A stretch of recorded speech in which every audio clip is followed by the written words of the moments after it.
Hey everyone, what's going on? It's Brian. Welcome back to Sip of the Show. This is the segment of Beyond the Tap where you get to learn to make fun drinks to make in your very own home. Now, I'm excited because just before we started rolling here, Andy gave me a little sneak peek and something that is now available. It has not been made before, or has not been made available before, right. I should say. And so we get to break it to you guys here. Yeah. On Beyond the Tap. So Andy, what do you have for us today, man? So today we're going to go a little more involved than we have. We've kept it pretty simple, and I'll be the first one to say whenever I come up with cocktails, if I can't do it in 4 or 5 ingredients, I scrap it. Okay. Well, this is really maxing me out on that. But I had a vision, and I really wanted to tie it all together, and I think I came really close to doing that. So I grew up, my mom's favorite holiday candy is a Terry's Chocolate Orange. Okay. You're familiar, right? Absolutely. You get them, smash them on the table, get little orange pieces of chocolate orange goodness. Well, I wanted to do that, but I really wanted to highlight our new Devil's River coffee whiskey in that. This is the new thing. This is the fun thing. Coffee whiskey. Yeah. So this is a product that's out there in the world that we're super proud of. We've already won a gold medal with it in San Francisco International Cocktail Competition. It is our International Spirits Competition. Excuse me. This is a full 80 proof coffee whiskey. So what you're getting is when you have this in the glass, what you're smelling is coffee with a little whiskey in it. But when you taste it, it tastes like whiskey that tastes like coffee. Okay, now hang on. So a while ago you told me a little fun fact about the caffeine. Yeah. So that's a relatively important point that we need to put out there. So that's wonderful. Yeah. So this has actually got a high caffeine content. Compared to a regular brewed cup of black coffee, per ounce, this actually has a little more caffeine than that cup of black coffee. It's a great after dinner drink. What we're about to make is a great after dinner drink. This by itself, with a couple cubes of ice in it, is a great after dinner drink. Something to kind of keep you awake while you're enjoying the rest of the evening. Let's make a drink. So back to the Terry's Orange thing. We're calling this Terry's Lament, because Terry's gonna be sad that I made a drink that tastes as good as his orange. And why we're getting a little more complicated with this one is because of the mouthfeel that I really wanted it to have. So this is gonna have an egg white in it. I know there's a lot of people out there gonna be like, Two things. One, if you absolutely refuse or you have a dietary restriction to it or whatever, you can't have egg, that's fine. You can make this drink with absolutely everything that I'm telling you to make it in, except the egg white, and it still comes out great. With the egg white, you're going to get an extended mouthfeel. It's going to be a little more velvety. It doesn't change the flavor. It just spreads it out longer over your palate and makes it feel different in your mouth. So we're going to start with 2 ounces of Devil's River coffee whiskey directly into a shaker tin. This is going to be, because we're putting egg white, we're going to shake this one, but we're going to use a technique called a reverse dry shake. I know it's super nerdy, but effectively, whenever you're using egg whites in a cocktail, what you're doing is creating a froth, right?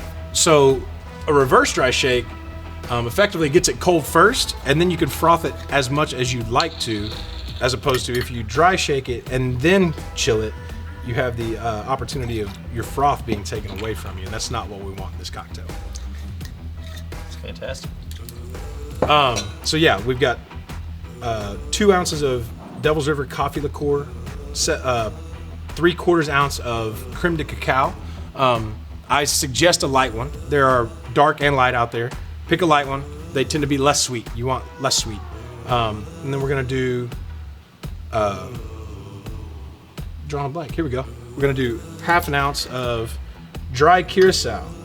Now, everyone has probably had triple sec. That's an orange curacao. It's sweet. Dry curacao is going to be the same flavor profiles, less sweet.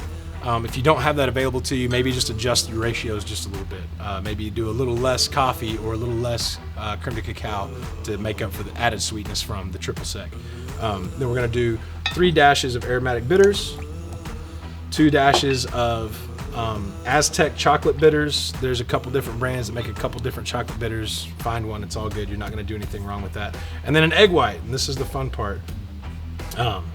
Just crack your egg. If you've got, and here's 2 things. One, if you're using full eggs, trial and error. If you end up getting a little yolk in there, I promise it's going to be okay. Just proceed. Don't trash all this. It's going to have a little extra flavor. It's not going to ruin it. There's nothing wrong with a little yolk. If you're the type that doesn't trust yourself with this, they do have pasteurized egg whites in a carton out there available. You can get them at Walmart even, Harps, O&F, wherever. Grab you some pasteurized egg white, and the difference between this and that is you're gonna use 1/2 to 3/4 ounce of pasteurized egg white to make up for one whole egg white. But we're using whole eggs here, and just be real careful.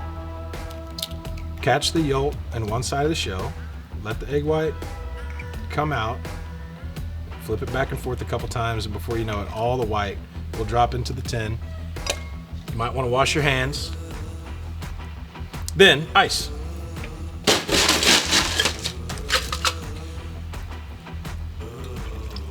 And just shake this really well.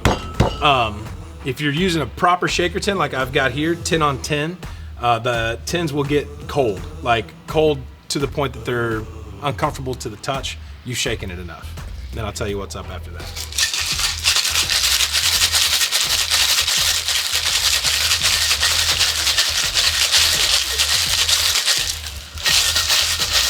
It gets boring, sorry. This thing about egg white drinks, those that can see, you can see how frosted the tin gets. And if you can't see, you're going to want to go to our YouTube channel because you're going to want to see this. It's true. Or you can, obviously, YouTube channel, you want to watch the podcast. You can also find some of this on my social media because I'll be posting everything that I can about this as it comes out as well. Now, this is the part where the reverse dry shake comes into play. You're going to strain the ice out of this. Just pour it down into your smaller tin or your pint glass, whatever it is that you're using to cup your tin with, because you're going to discard the ice. And you're gonna put this all back together and shake it some more.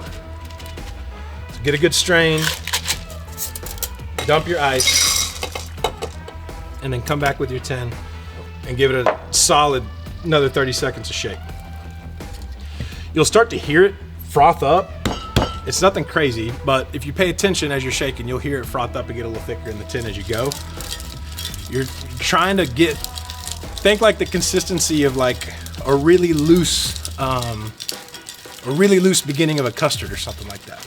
You'll hear it start to froth up. You can hear it. Yeah, it gets a little thicker. The sound is changing. Now, this is going into a chilled coupe glass. So if you've got a coupe glass or a martini glass or a juice glass at the house, whatever you've got, as long as it's at least 5 ounces, it'll be able to carry this. Chill it by just putting some ice in it. Let it sit while you're making this drink. Okay. And then you're just gonna smoothly pour this drink into your glass.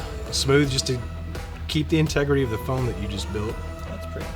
Yeah, it's got a nice like espresso color to it. A big frothy head on the top of it. Similar to those beers you guys like so much. We do like beer. And then let this foam set a little bit. And I'm just talking a couple of seconds, but you can see how there's a line developing where the foam is coming to a head. Once that foam is there, it's got the body to carry something else. And that's where I throw a few dashes of orange bitters. If you've got a dropper bottle, use that just for the sake of calibrating. These can be a little jumpy, but just a couple dashes of orange bitters in the top of that. Again, we're playing to your nose. That foam will hold those bitters from going into the drink and keep it in your nose. So you smell it as you're drinking, but it's not really affecting the overall flavor of the drink below. But yeah, that's your garnish for Terry's Lament chocolate orange cocktail. Cheers.